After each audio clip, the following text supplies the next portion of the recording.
when you get there, you feel like I get it, right? Yeah.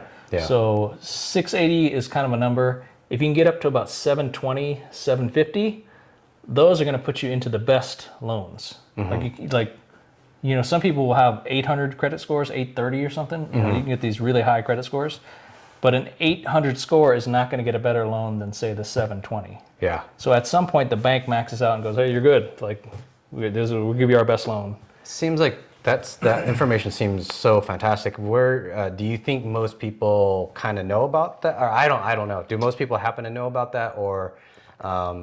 I think if they experience it in some way, right? It almost takes experience. So they probably would have already had to buy a home. That would be but the very first home you probably don't know about that. I mean, you could go buy a Lexus and they'll tell you if you qualify for the great Lexus loan, right? So car loans are very similar in a few ways, but they're still an order of magnitude less than a home loan. And a car loan can be 5 years. I hear nowadays 6-7 years. So you can get a car loan, but a home loan is a 30-year loan, so it's a much longer commitment on a much bigger amount. It's the whopper. So I think most lenders, even down to a 580, we can find you some kind of loan at 580. But honestly, if you're at a 580, I'd almost say spend some time working on yourself, work on your financial picture, get yourself into a better position. It's almost like you want to borrow when you're in a strong position, not when you're scraping. Yeah.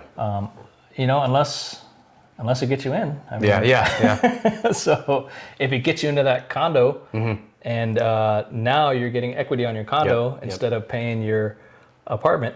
Yeah. Here's the other great thing. Say you scrape in on a 582 and you get a crappy loan that you're paying a little bit higher interest rate than everybody you know. But say a year, you've worked on your credit and you followed all the right things, you've paid down your debt and you get smart and you're doing great, then you can refinance.